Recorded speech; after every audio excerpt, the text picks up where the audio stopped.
Alright, it's time to do a measure by measure breakdown of Yew Piney Mountain. This is just the way I learned it from Sean Geil in the mess around video. You may have noticed in that video we were playing in sawmill tuning, G modal tuning.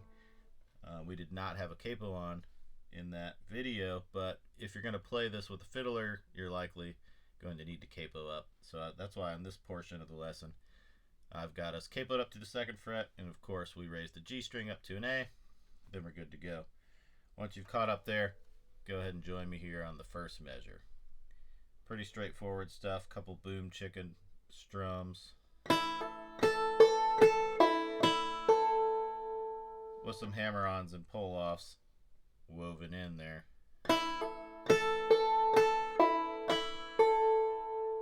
All on the 5th fret there on the 1st string.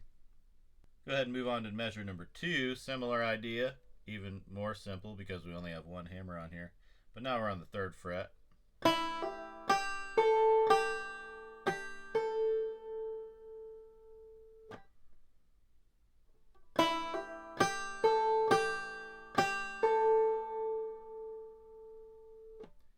Alright, let's move on to measure 3. This is a repeat of measure 1.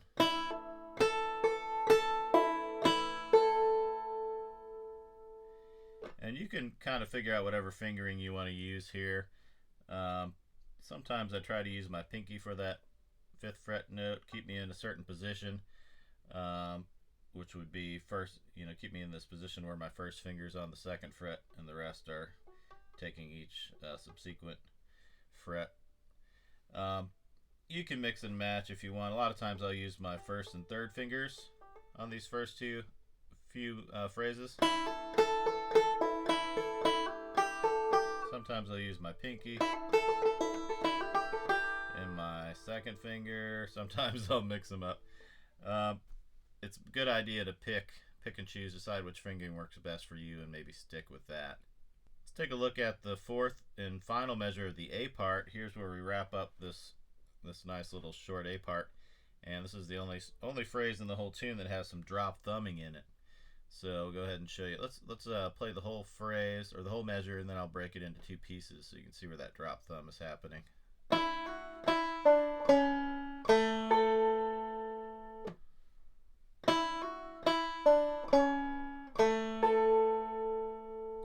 Let's break this measure in half. Here's the first half of the measure with the drop thumb.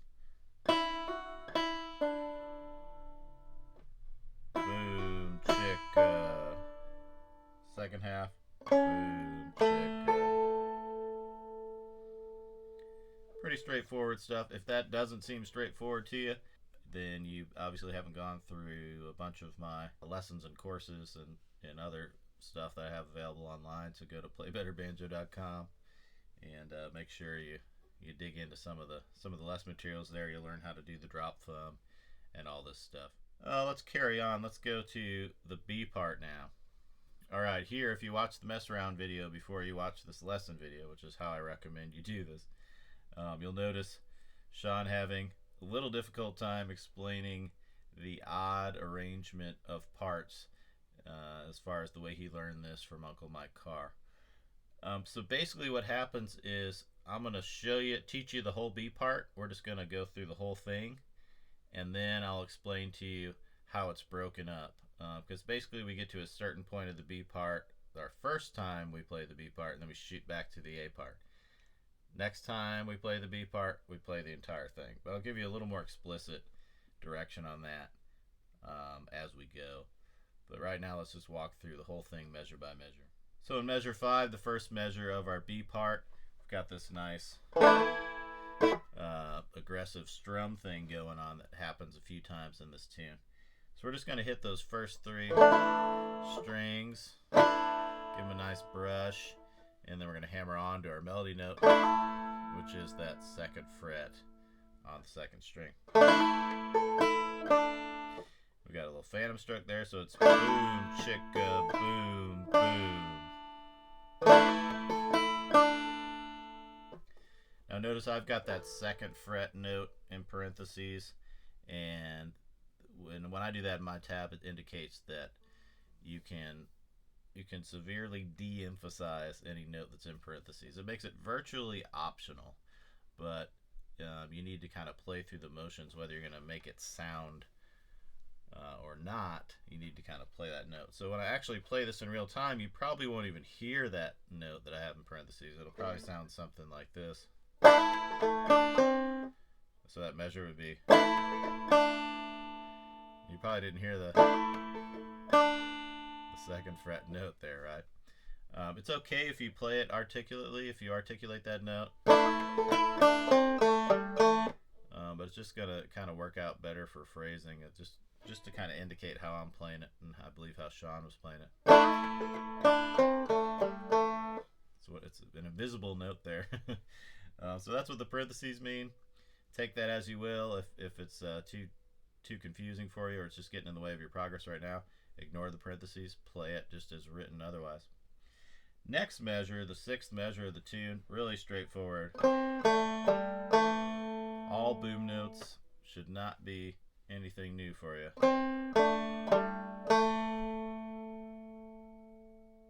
Not going to need to play that again for you, I don't believe. Let's look at the next measure, measure 7.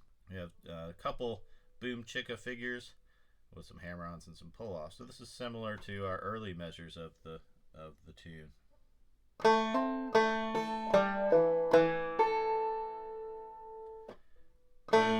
chicka, boom chicka.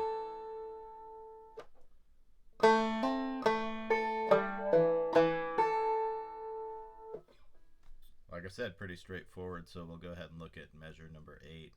Here we're kind of wrapping up the A part, melodically speaking. So measure number 8. Just a boom, boom, boom, chicka with a phantom stroke there. Playing off the unison note, that 5th fret on the 4th string being the same as the open 3rd string. I always like to point that out when we're utilizing unison notes for just some subtle little variation. Alright, that takes us to the 9th measure, and you'll notice in the tab that this is written in 2/4 time signature instead of 4/4. It's basically this little 2-beat delay that happens at the end of certain parts. So that's best expressed as its own little half measure, basically. So these are those little extra delayed moments you hear, and I'm making it really simple in the arrangement by just doing a boom, boom. So just a boom note, open G, and then a little strum. So you'll hear when you get to the end, I'll go back and play the 8th measure into this little half 9th measure, and then you'll hear how it kind of fits together.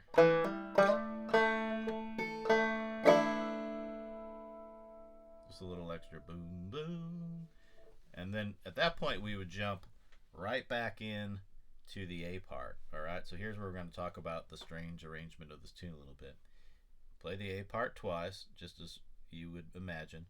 Start the B part. You get to this point where you play through that measure of 2/4, and that's how you play it the first time. Shoot back, start the tune over. Play the A part twice, go back to the B part. This time you play the B part all the way through. You don't jump back after the 2/4 measure. You play it all the way through as written in the tab, as I'm about to show you. And then you just flip-flop that idea. That's the way Sean showed me. That's the way he learned it from Uncle Mike Carr. That's the way Uncle Mike Carr learned it from, I believe, Lester McCumber.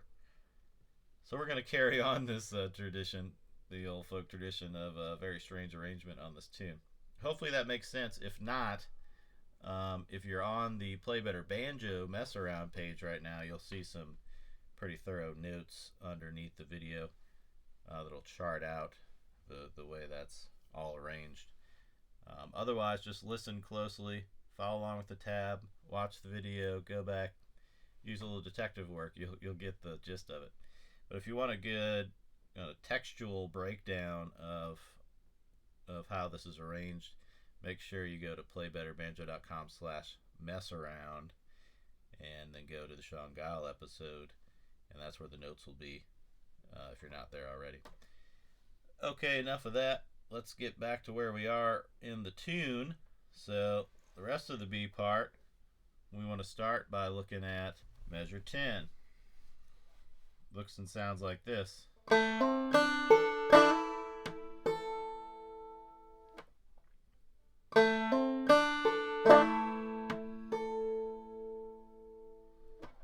Nothing too new or crazy there. We just have a boom chicka. And then our old familiar strum there. That's kind of a recurring idea here. So I'll play that measure for you one more time.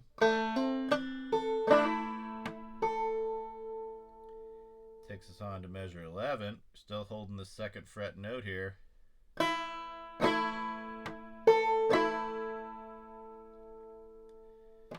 So we have just basically a boom chicka motion in the middle of this measure, surrounded by a couple of straight boom notes. So it's boom, boom, chicka, boom. Phantom stroke in there. Pay attention to that.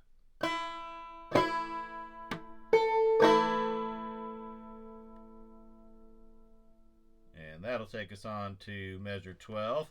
It's going to be really familiar for you. This is the same as measure 10. I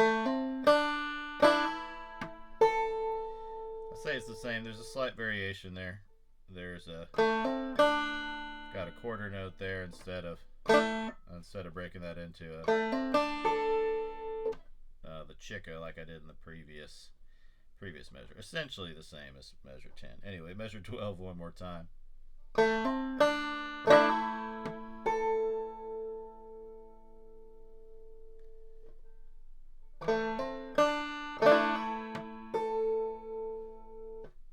Measure 13, we're still working from the 2nd fret note.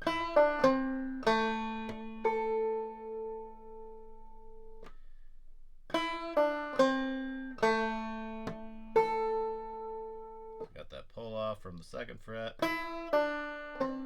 3rd fret on the 3rd string. Open, chicka. Really straightforward.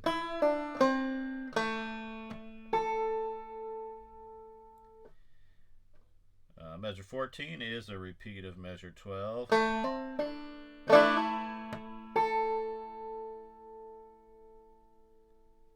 I don't need to play that again. You should have that by now. Measure 15 is going to start out looking the same as a previous measure. Then we're going to switch it up a little bit.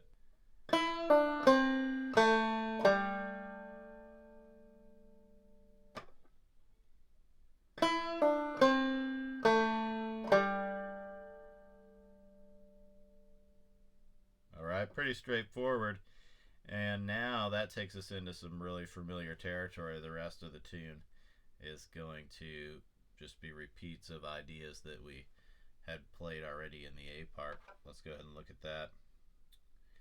So measure 16.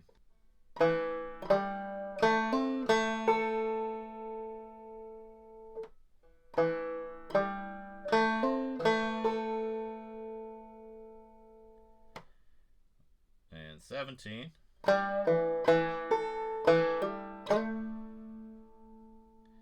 So a lot of these two measures should look familiar to you. Measure 17 again.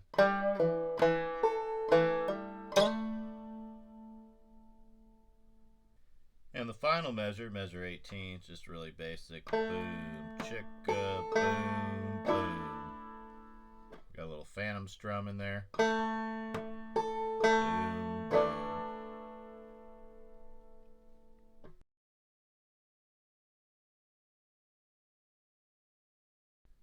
Alright, I'll go ahead and play the whole tune just the way it's written in the tab. I'll play it for you nice and slowly, and I'll play it for you in the peculiar arrangement in which I learned it.